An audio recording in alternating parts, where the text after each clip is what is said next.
সংহতি যাত্রা সব ধর্মের মানুষকে নিয়ে হাঁটেন মুখ্যমন্ত্রী মমতা বন্দ্যোপাধ্যায়ের, সঙ্গে ছিলেন অভিষেক বন্দ্যোপাধ্যায়।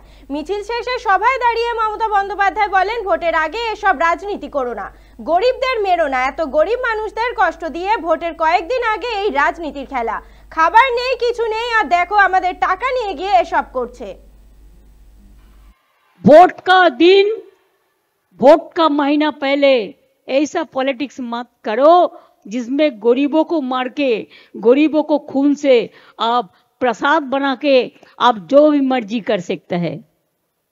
आपका घर में आप पूजा करो ना, हमारा कोई एतराज नहीं है। पहले तो कहते थे ममता बनर्जी दुर्गा पूजा नहीं करने देता।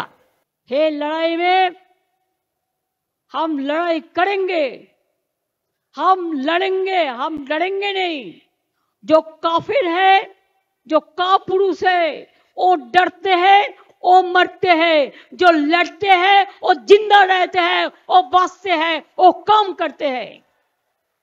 আর আজকের দিনটা নাকি ওদের স্বাধীনতার দিন। নতুন করে আমি জানি না ওদের কি রাজনৈতিক স্বাধীনতার দিন, যদিও স্বাধীনতা আন্দোলনে এদের কারো টিকি ছিল না।